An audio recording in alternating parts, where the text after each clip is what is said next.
Gênesis capítulo 1, primeiro livro da Bíblia. Gênesis capítulo 1, versículo de número 1. Gênesis 1, versículo 1. A gente vai estar dando continuidade àquela nossa série, né? Para lembrar os irmãos, nós começamos essa série sobre fundamentos da fé já praticamente há quase 2 anos no Rio de Janeiro. Depois vimos a necessidade de termos aqui também um período, a gente não sabe até quando vai durar, porque um irmão falou para mim, isso não se esgota, hein, Fábio?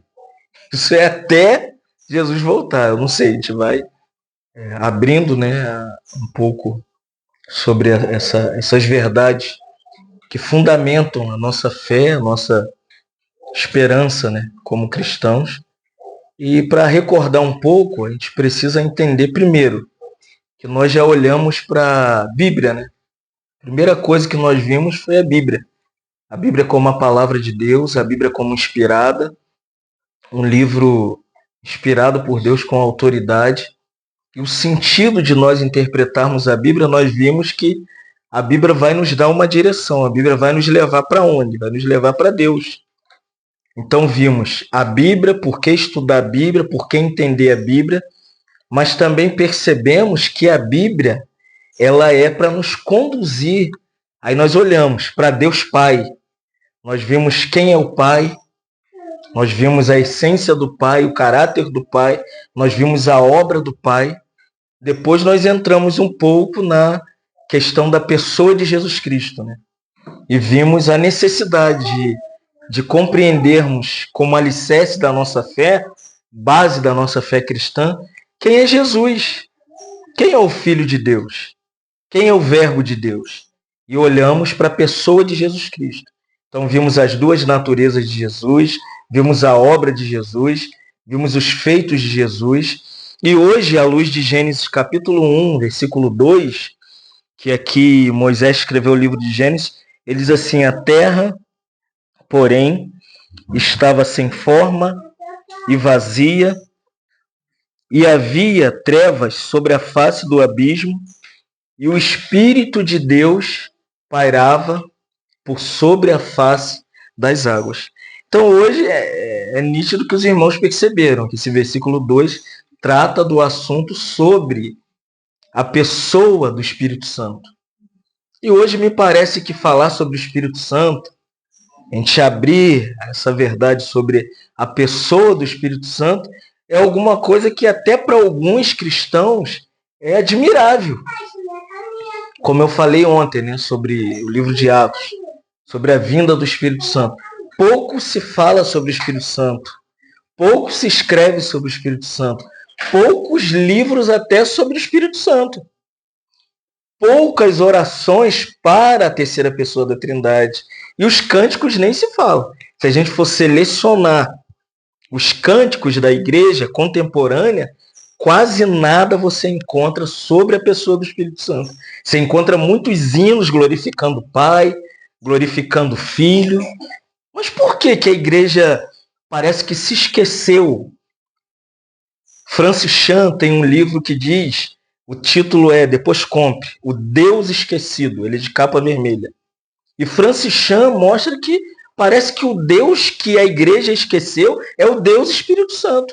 A gente ora muito para o Pai, ora muito para o Filho, dá muito, mas parece que o Espírito Santo está fora da igreja.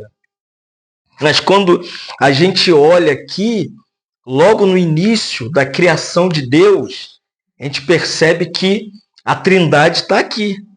Gênesis 1:1 diz assim, né? No princípio criou Deus os céus e a terra. A primeira pessoa aqui é Deus Pai. Quem é a segunda pessoa? É o Espírito Santo. Está invertido. E Moisés diz assim, a terra, porém, estava sem forma e vazia, mas o Espírito de Deus pairava por sobre a face das águas. Então percebe, logo na criação você tem a pessoa do Pai, a pessoa do Espírito, e quando você olha para o versículo de número 3, diz assim: disse Deus, haja luz, e houve luz. Quem é essa luz aqui que sai de Deus? É o Filho. Então você tem a doutrina da Trindade logo no início do livro de Gênesis. Versículo 1, Deus Pai. Versículo 2, Deus Espírito Santo. No versículo 3, Deus Filho. Está invertido, mas a ordem natural das coisas, quando a gente chama de doutrina, como que a história da igreja definiu a Trindade? Primeiro o Pai, depois o Filho, depois o Espírito Santo. Não é que numa cronologia divina Deus trabalha assim. A gente não pode pegar o que é supremo, o que é divino e tentar colocar na nossa caixa teológica. Tentar definir a Trindade com a nossa mente natural, nossa mente limitada. Deus é Deus. Aqui está uma ordem inversa. Tem o Pai na criação, o Espírito na criação e o Filho na criação. Mas quando você pega aqui a palavra hebraica para espírito, é ruai, significa sopro ou fôlego. Então, quem é a pessoa do Espírito Santo? 1 Samuel 16,14, quando Deus diz que o ministério que ele tinha dado a Saul é rejeitado, uma das funções desse sopro, esse fôlego, esse ruá do Espírito, era que o Espírito não era o Espírito que habitava, irmãos. Qual é a diferença do Antigo Testamento para o Novo Testamento? O Antigo Testamento, o Espírito entrava e saía. Se lembra que nós vimos ontem? No Novo Testamento, a partir do livro de Atos, o Espírito agora é o Espírito permanente. É o Espírito que habita, é o Espírito que mora. Mas aqui, à luz de 1 Samuel 16,14, quando Deus rejeita o ministério de Saul, a primeira coisa da rejeição de Deus para Saul é que, diz assim, o Espírito do Senhor saiu de Saul. Olha, o que é o Espírito que abandonou Saul? Mas é interessante, irmãos, a gente observar esse capítulo 16 de 1 Samuel, porque a história é que Deus rejeitou Saul, Deus rejeitou o ministério de Saul, só que Saul chamou Samuel. Falou assim: Samuel, como que o povo vai me ver agora? Então, pelo menos nessa última vez, vamos para Gilgal e torna o meu nome conhecido entre os homens. Irmão, o que manifesta o nosso ministério não é o nosso nome. Não é a nossa capacidade de cuidar da igreja. O que manifesta o nosso ministério é o Espírito do Senhor. Como a gente precisa, irmãos, entender que o Espírito do Senhor é quem vindica ministério, quem vindica a igreja, quem vindica pastoreio. E Gênesis 6, versículo 17, quando o dilúvio vem, no versículo 1 e 2, você vê que Moisés, que escreveu o livro de Gênesis, Moisés deixa claramente por que Deus ia destruir a terra com águas, ia terminar com a humanidade. Diz lá o texto que o Espírito de Deus não iria mais agir no homem. Olha, o que é o Espírito de Deus? É o ruá, é o fôlego, ó, o sopro de Deus. O sopro de Deus iria sair e o texto diz assim: porque estou para derramar águas em dilúvio sobre a terra para consumir toda a carne aonde há o meu fôlego de vida, onde o Espírito de Deus habitava. Percebe como Deus é sábio? O Espírito sai de Saul quando Saul rejeita a santidade de Deus e deixa de se consagrar.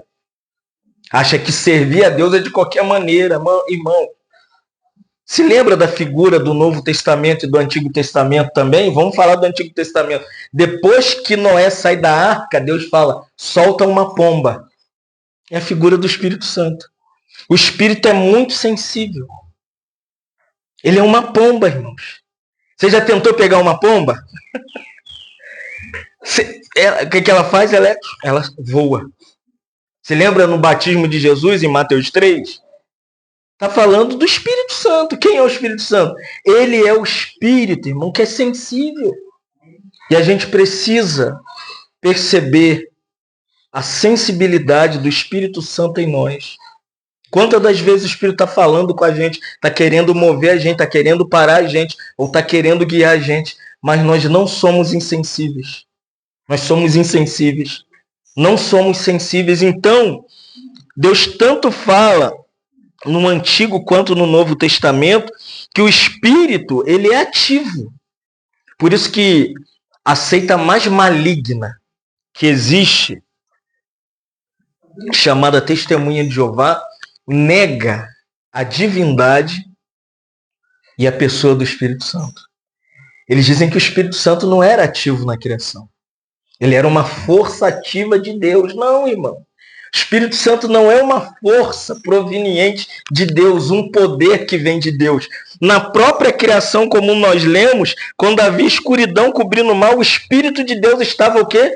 Se movendo. Ele não é uma força, ele é uma pessoa. Amém? Ele está ativo na criação. Vemos o Espírito Santo que é prometido desde Isaías, quando Jesus nasceria 700 anos antes de Jesus nascer. Qual é toda a incumbência do ministério do Espírito na vida do Filho de Deus? Olha só, Isaías, capítulo 11, versículo 2, diz assim: o Espírito do Senhor vai estar sobre ele, quem? Jesus, e lhe dará sabedoria, conhecimento, capacidade, poder. Ele vai temer e ele vai conhecer a vontade do Pai. Percebeu quem é o Espírito? Isaías está dizendo, olha, o Espírito Santo, quando o Filho de Deus se encarnar, nascer de Maria, quem gerou o Espírito Santo? Quem gerou Jesus? Foi o Espírito Santo. No ato daquela gestação que Gabriel diz, Maria, o poder do Altíssimo vai te envolver. Este poder do Espírito Santo, quando entra no ventre de Maria, traz para Jesus sabedoria, conhecimento, capacidade, poder, temor e conhecimento de Deus, irmãos. Na salvação, o que nós recebemos? Quem que vem morar em nós, como nós falamos ontem? O Espírito de Deus. Assim como Jesus, irmãos. A gente só vive cego, sem discernimento, sem visão espiritual, se a gente quiser. A era que nós vivemos é a era do Espírito. É esse Espírito que habitou em Jesus, habita em nós. Isaías 42, versículo 1, diz assim: o Senhor Deus diz, aqui está o meu servo, a quem fortaleço o meu escolhido, e eu vou dar a ele alegria no seu coração, pois o meu Espírito vai habitar nele. Que Espírito é esse? Não é só o Espírito de sabedoria, de Isaías 6, 11, 2, de conhecimento, de capacidade, de poder, de temor. Não, irmão. Também era o Espírito da alegria. Já percebeu que às vezes a nossa vida não está aquela melhor? Parece Abacuque a nossa vida. A figueira não floresce, a vide não dá o fruto, a mulher não está legal, as coisas não andam bem. Mas nós falamos como Abacuque. O quê? A alegria do Senhor é a nossa força. Por que a alegria do Senhor é a nossa força? Porque Isaías, assim como profetizou 700 anos antes de Jesus nascer, é o mesmo Espírito que habitou em Jesus, habita em nós. Ou é diferente? Jesus teve um espírito e você tem outro? O mesmo espírito que gestou Jesus e depois Jesus é batizado com o quê? Em Mateus 1, ele é gerado pelo Espírito Santo. Em Mateus 3, ele é o quê? Batizado com o Espírito Santo. Em Lucas 6, ele é ungido pelo Espírito Santo. Quando ele entra na sinagoga, ele abre o livro e diz assim: o Espírito do Senhor está sobre mim. É o mesmo Espírito, irmãos. No nascimento de Jesus, nós nascemos de quê? De novo. Nascer de novo é gestar Cristo. Gálatas 4,19. Paulo diz, eu sofro as dores de parto até ser Cristo que formado em vós. Assim como Maria gestou Jesus, todo crente está grávido. Silvinho, literalmente eu. É o mesmo espírito. Isaías 61, que é o texto que Lucas usa, quando Jesus vai começar o seu ministério público, ele tem que pregar. Ele não começa depois de sair do seminário teológico. Ele não começou depois de ficar 3 dias e 3 noites no monte orando. Não, irmãos. Ele entrou no lugar que era comum. Sinagoga, local de reunião, era o nome. Sinagoga era um lugar onde os judeus se reuniam. E Jesus entrou naquele lugar. Quando ele entrou, sabia que ele era alguém que lia a palavra, deu uma oportunidade para Jesus, falou, Jesus, você está com a oportunidade. Mas quando Jesus toma o livro, para surpresa de todo mundo, até então Jesus não pregava. Ninguém sabia o que Jesus ia falar, ninguém conhecia a mensagem de Jesus. De repente, Jesus vai começar seu ministério. Como? Olha só, Isaías 61, versículo 1, versículo 2. Fascinante. Isaías está profetizando e Lucas vai dizer como foi o ministério que ele inicia. Ele diz assim, o Senhor Deus me deu do seu Espírito. Irmão, não tem ministério sem Espírito. Não tem obra de Deus sem Espírito. Não tem igreja sem Espírito. A igreja é o Espírito Santo na terra. E diz por quê? Qual é a função do Espírito? Para quê? Para mim ser poderoso. Não. Você vai ver nesses 2 versículos de Isaías 61, para que você tem o Espírito Santo? Você vai se espantar. Os outros pensam que é para ficar cheio do poder, para operar milagre. Irmão, você vai ver que não é para isso. É para quê? Primeiro, pois ele me escolheu para pregar o evangelho para os pobres. Quer ver se você tem o Espírito Santo? Você só está preocupado com quem tem fome, quem tem sede, quem não tem roupa, quem não tem casa. Qual é o ministério público de Jesus, irmãos? É cuidar dos enfermos, dos doentes, dos cegos, dos rejeitados pelo judaísmo. Ele é amigo de pecadores, ele cuidava dos pobres, irmãos. E hoje a maioria dos que dizem ser cheio do Espírito Santo não cuida de ninguém. E continua, Isaías, ele me enviou para animar os aflitos, irmãos. O Espírito Santo te leva a cuidar das aflições dos outros, a socorrer a necessidade alheia, aqueles que estão passando por aflição, para anunciar. Olha outra coisa, a libertação dos que estão escravizados nas drogas, na religião, na bebida, na fornicação. A gente pensa que o Espírito Santo é para ficar pulando, para ficar no mistério. Não, irmão. O Espírito Santo é para você pregar libertação para os cativos. E Isaías continua, e a liberdade para os que estão em prisão. Como a gente precisava visitar os encarcerados. A gente não liga. É presidiário. Liga para ninguém. Mas essa é a obra do Espírito Santo. E Isaías continua. Ele me enviou para anunciar que chegou o tempo em que o Senhor salvará o seu povo. A mensagem central do Espírito Santo na vida de Jesus é que Jesus veio pregar para os judeus. Como que começou a pregação? Arrependei-vos. Jesus pregou, vocês precisam mudar de mente, dar um giro de 360 graus, mudar esse comportamento obstinado, essa vida obstinada.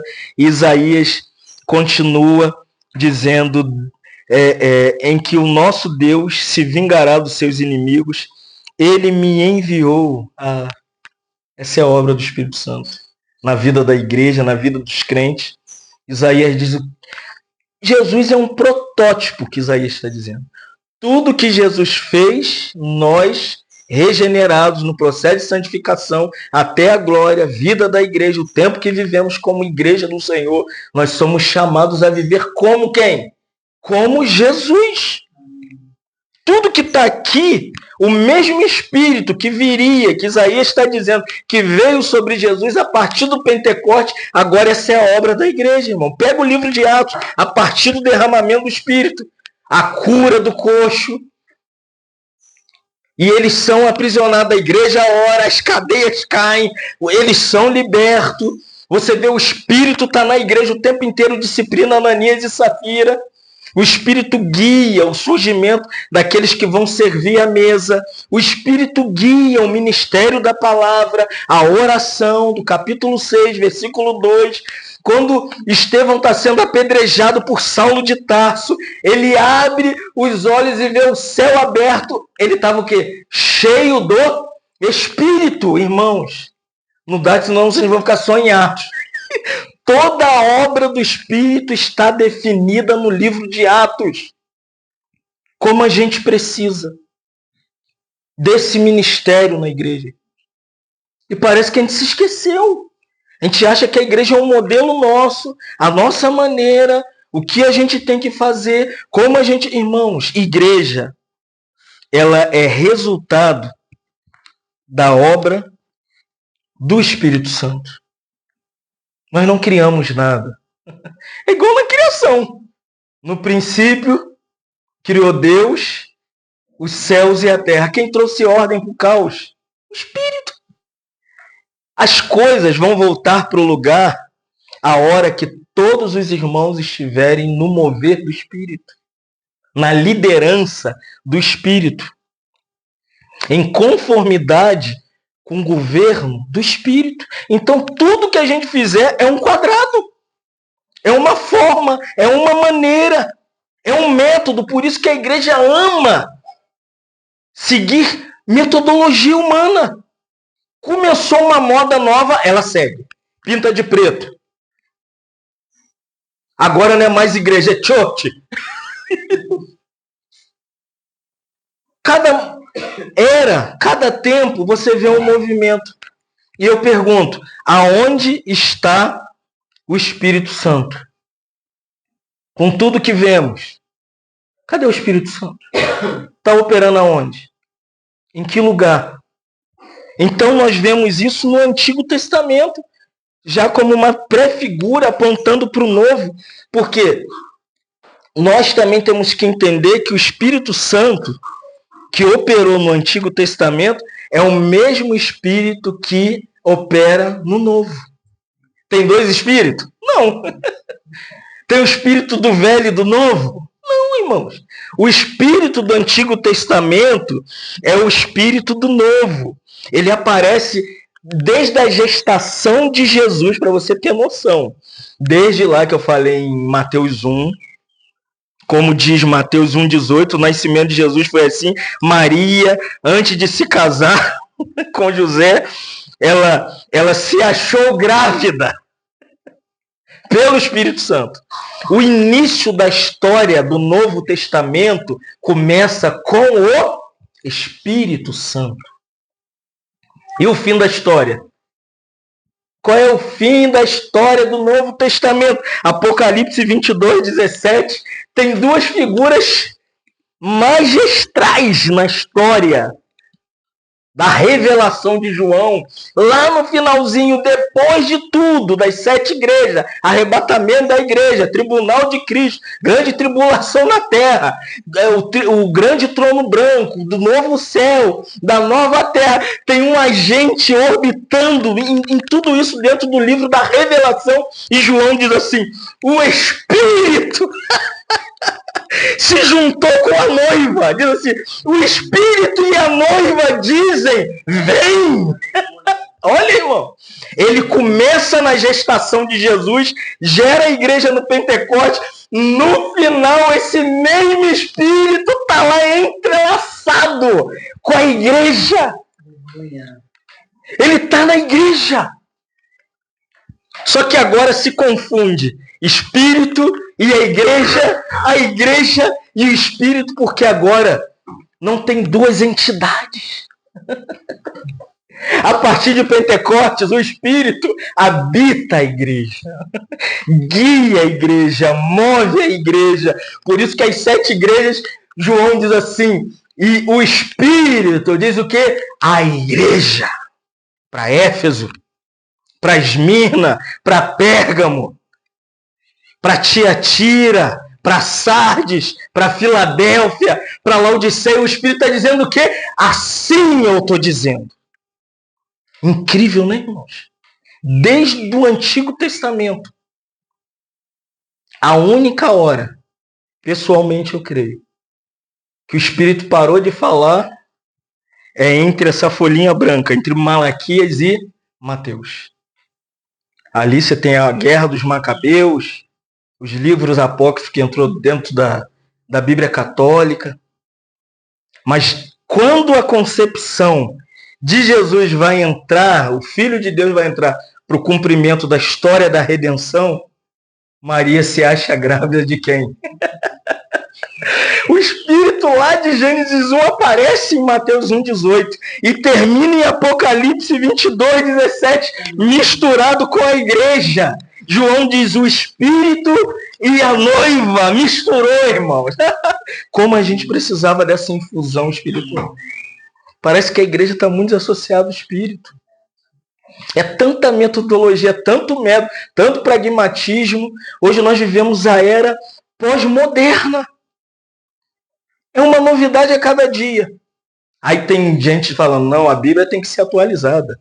Atualiza a Bíblia, tira a Bíblia, não lê a Bíblia. Impossível, irmãos.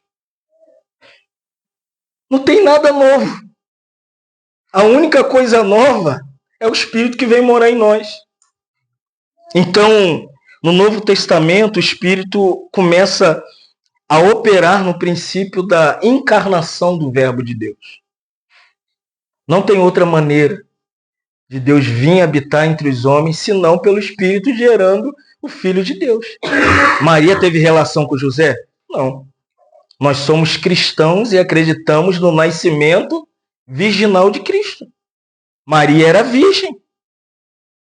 Ou você acredita que Maria teve uma relação sexual com José antes do Espírito Santo gestar Jesus? Não, irmão. Nós cremos que o Espírito Santo gerou o Filho de Deus no ventre de Maria. Lucas 1,35, Lucas diz, o anjo respondeu. Mesmo crivo de Mateus 1,18, só que um outro ângulo. Lucas diz assim, o Espírito Santo, Maria, vai vir sobre você. E o poder de Deus, do Altíssimo, te envolverá com sua sombra. Por isso, falou até o nome dele. O nome do menino será chamado quem? Filho de Deus. A função do Espírito Santo é gerar Jesus e colocar Jesus como a centralidade de tudo. Não tem nada além dele. Nem sobre ele, nem abaixo dele. Ele é o Filho de Deus. Então, a realidade do Espírito é uma coisa que a gente precisa entender. Ele é uma pessoa como Pai, como Filho. O Espírito Santo tem personalidade. Qual é a questão? As pessoas esqueceram na igreja que o Espírito Santo tem mente, vontade e emoção. Isso não é incrível que nós ontem falamos? Que Pablo Deiros fala que o Espírito Santo está operando na emoção da alma, na nossa vontade da alma e na nossa mente da alma. E quando você pega Romanos 8:27, Paulo diz assim, e Deus que está dentro do nosso coração, ele conhece a mente do Espírito. O Deus que te escolheu, te predestinou, que deu o Filho na cruz para te redimir, também colocou o Espírito no seu coração com uma mente que pensa na sua mente.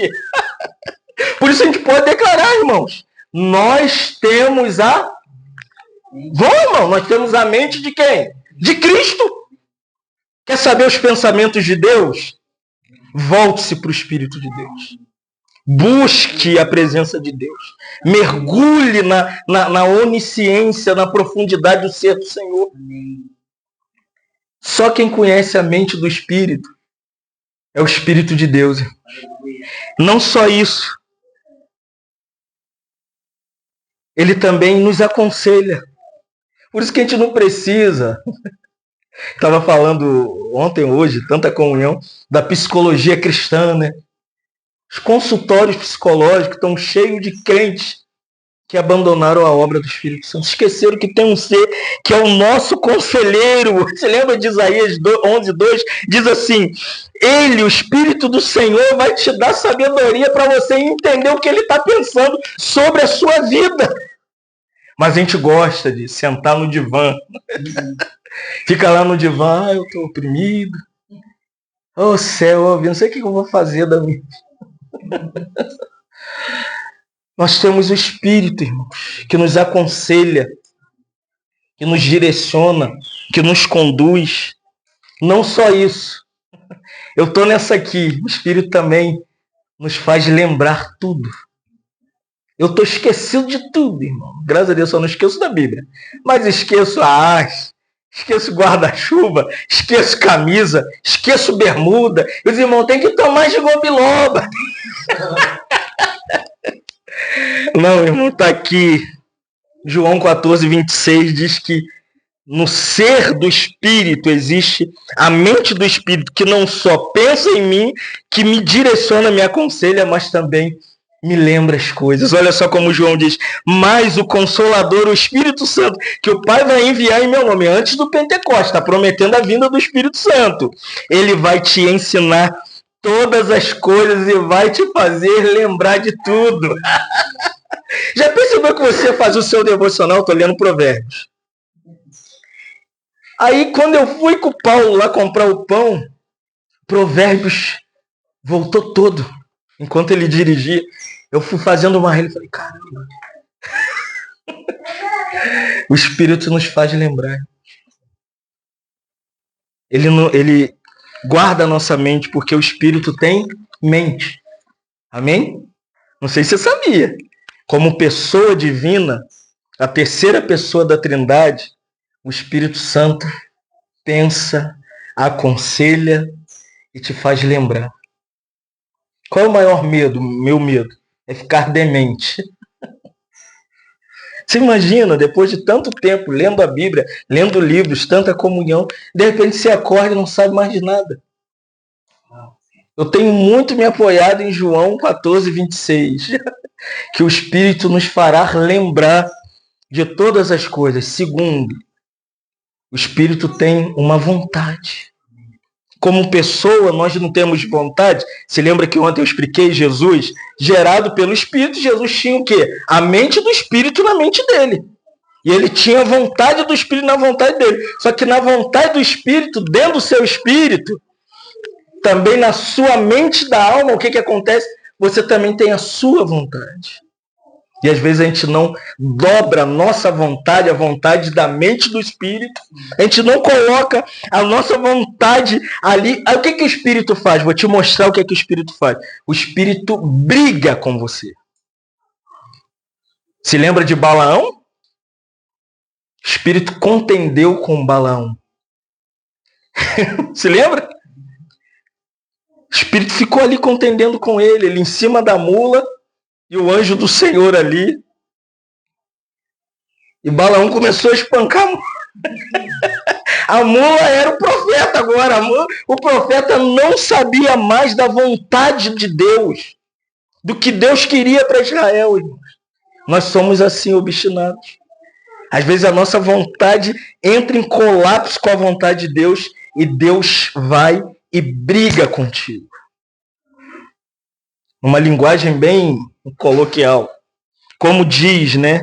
Gênesis 6:3. Então diz o Senhor, o meu espírito não agirá mais no homem. Não vai mais contender. E eu vou ser bem claro, irmão. Chega uma hora que o espírito larga a gente. Se a gente abandona a vontade do Espírito, a direção do Espírito, porque Atos 16:6, Lucas diz assim: e percorrendo a região Frígio-Gálatas, Paulo queria evangelizar. O Espírito falou, eu não quero. Isso já aconteceu com você? Preparou sua roupinha, sua Bíblia. Deus vai botar para quebrar. Aí o Espírito fala, não, você não vai. Está aqui, Atos 16, 6, diz o texto, né? Paulo foi impedido pelo Espírito Santo de pregar a palavra. Como a gente precisa ser sensíveis à vontade do Espírito. Ele é uma pessoa e às vezes ele fala assim, Silvinho, não vai. Mas a gente extrapola. Paulo, não vai. O que a gente faz? A gente pega a vontade do Espírito, diminui a vontade do Espírito, coloca o Espírito caladinho e a gente vai e faz nossa vontade. Imagina Paulo indo para a Ásia para pregar o Evangelho, ele poderia falar, não, eu vou. Mas ele entendeu que era a vontade do Espírito que ele não fosse para a Ásia para pregar o Evangelho. Como a gente precisa entender que a pessoa do Espírito é uma pessoa viva. Vivo mesmo. Que está em nós, com uma vontade soberana. Como a gente precisa. E não só isso, ele também, ele traz, como eu já falei, né? Ele traz alegria, ele traz regeneração. Que esse Espírito não só contende, não só nos dirige, ele também nos salva. É o Espírito que te salva. Qual é a vontade do Espírito nessa era, nessa hora, agora aqui, nesse horário? O que o Espírito Santo quer fazer em Miguel Pereira? Quer salvar pecadores. A obra do Espírito não é nenhuma, não é dar um fogo, um tremelique na gente, né? Nada disso, irmão. O que o Espírito quer fazer é nos regenerar. Quer ver? Tito 3,5. Ele nos salvou pela obra do Espírito Santo e nos lavou para que nascêssemos de novo. E a gente acha que o Espírito Santo está ali fazendo um negócio. O que mais alegra a vontade do Espírito é salvar homens que estavam destinados ao inferno. E às vezes essa vontade vem ao seu coração, ao meu coração. E a gente acha que não é hora de pregar o Evangelho. Que não está no momento de pregar o Evangelho. Como a Karina estava compartilhando ontem, né? Que ela viu uma oportunidade. O Espírito guiou ela, o Espírito direcionou ela a falar. Então não só isso, para terminar, esse Espírito, irmãos, eu acho que a parte mais trágica dessa obra da pessoa do Espírito Santo é que o Espírito pode ser insultado. Tem muitos movimentos que brincam com o Espírito Santo. É dente de ouro, perna que cresce, paletó que... Que isso, irmão? Entristece. Paulo diz, né? Não entristeçais o Espírito Santo, no qual vocês foste selados. Ele é uma pessoa com sentimento igual a gente. Não é assim? Paulo te fere. Você tem o quê? Você é uma estátua? Você está lidando com uma pessoa que tem uma alma. Né? Sua mulher fala uma coisa e a gente trata o Espírito por quê? O Pai, você não vê. Você vê o Pai? O Pai Jesus falou, o Pai é Espírito. E o Espírito é o quê? É Espírito. Você não vê o Pai, você não vê o Espírito. Então, quando você fala de Cristo, parece que a gente tem essa noção de permanência. Não, ele nasceu aqui. Ele viveu aqui entre os homens. Ele cresceu. Ele morreu com 30 anos. Foi sepultado, ressuscitou. Só que agora, irmãos, quem pega o Espírito? Você lembra que eu falei ontem? João 3,8. O Espírito é o vento. Pega o vento. O vento sopra onde quer, não sabe de onde vem, nem para onde vai. João diz assim, é todo aquele que é nascido do Espírito Santo. Então, lidar com um ser que habita em mim, que é Espírito, como é isso, irmãos? Como que eu percebo o Espírito? Eu vou te falar como eu percebo o Espírito. Ele toca o meu ser. Não sei se você já teve esse sentimento. Que algo está em você, igual eu não sou mulher, então nós não temos a experiência de Mari, nem de Joana e nem da Caramba. Mas é uma pessoa que mora em nós. Não é estranho? Eu olhava para a barriga da Ellen, aquela criatura pulando, assim, toda, ele dava um nervoso, pulando, aí eu tava lá e a Ellen fazendo pesquisa, ele falou, ele se alimenta pelo cordão umbilical. Ai, meu Deus. É assim que o Espírito habita em nós. Mora em nós. E terminando, Hebreus 10, 29, o escritor aos Hebreus diz assim, o que vai acontecer se a gente insultar o Espírito de Deus? Imagine que vai ser pior castigo para esses que desmerecem a pessoa do Espírito Santo. Como a gente precisa ser sensíveis. O Espírito não é uma força ativa igual os testemunhas de Jeová dizem. Eles nem creem no Espírito Santo. Eles negam a doutrina do Espírito Santo. E a gente deve acreditar que o Espírito Santo é a terceira pessoa da Trindade, que é um ser com personalidade. O que o Espírito Santo tem? Mente, vontade e emoção. E esse Espírito, quando regenera o nosso espírito, ele quer entrar na alma humana. O que tem na alma? Mente, vontade e emoção. Ele criou um ser certinho.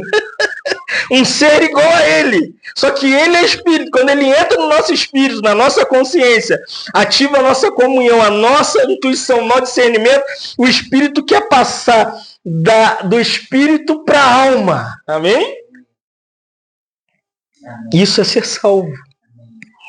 Esse tudo que a gente escuta, andai no espírito, vivei no espírito. É isso que é viver no espírito. É permitir que a mente do espírito, que ele tem mente, pense os seus pensamentos. Que a emoção da alma do espírito permeie a emoção da sua alma. E que a vontade soberana do espírito preencha a vontade da sua alma. Percebeu? Tem um ser que mora em você, que é uma pessoa igual a você. Que quer a sua mente, sua vontade e a sua emoção. O texto que o irmão Valério leu ontem. Mas como isso ocorre? Romanos 12, 1 e 2. Paulo diz, rogo-vos, para uma ajuda, aplicação pessoal. É assim, rogo-vos, pois, pelas misericórdias de Deus, que apresenteis os vossos corpos como um sacrifício vivo, santo e agradável a Deus, que é o vosso culto racional. Não vos conformeis com este mundo. Paulo diz assim, mas transformai-vos pela mente renovada. Aí Paulo termina dizendo, para que experimenteis qual seja a boa, a perfeita e agradável vontade de Deus. O ser do Espírito quer transformar a parte líder do nosso ser, que é a nossa mente da alma. Ela é que lidera. Para a emoção perceber a vontade, a mente precisa ser a mente de Cristo, a mente do Espírito. Mas é uma luta, não sei se já percebeu. Tem dois seres dentro da gente. É igual dois cachorros. Tem um pitbull e um vira-lata. O que você mais alimenta é que fica mais forte. Quer ver a mente da alma ser renovada? Leia a Bíblia todos os dias. Amém? Ore todos os dias. Oportunidade que tiver, reúna com os irmãos. 3 coisas. Palavra, oração, reunião. Essas 3 coisas transformam o crente de dentro para fora. Traz a mente do Espírito, a emoção do Espírito e a vontade do Espírito e guia a igreja. Amém? Te louvamos nessa manhã. Por conhecermos mais da sua pessoa. Sim. Mas ainda queremos declarar que te conhecemos tão pouco. Sim.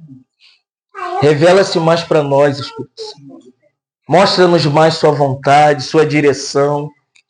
Sabemos que tu és uma pessoa viva, verdadeira e que queremos aprender mais e mais de Ti. Por isso, opera em nós, Senhor. Nos ensine a andar contigo, se mover contigo. Senhor, como nós falamos ontem, queremos até ser cheio da sua pessoa nessa manhã. Nos encha, lidera a nossa mente, lidera a nossa vontade, lidera a nossa emoção. Oh, Senhor, não queremos um decálogo externo, mas nós queremos a direção interna da pessoa do Teu Espírito. Não queremos um livro de regras, mas nós queremos a direção do Espírito do Senhor em nós. Como 1 João diz, que a unção que dele recebeste, ela permanece em nós. Aleluia. Pela unção do teu Espírito. E João diz, não há necessidade de que ninguém vos ensine coisa nenhuma, porque o Espírito vos ensinará todas as coisas. Ó Espírito, assuma a liderança da nossa vida, da nossa casa, da nossa família, da igreja, do Brasil. Ó Deus, nos governa, Senhor. Tire o governo da nossa mão. Queremos andar no Espírito. Viver no Espírito, Senhor. Que nós pedimos nessa manhã, Pai. Gratos, ó Espírito Santo, por tua obra gloriosa em nossa vida e na igreja. Muito obrigado, Senhor, por te conhecer mais um pouquinho. E se revela mais para nós. Pois falar de ti é tão difícil, Senhor. Mas sabemos que tu és vivo em nós. Está em nós. Em nome de Jesus, ó Pai, que oramos. Amém.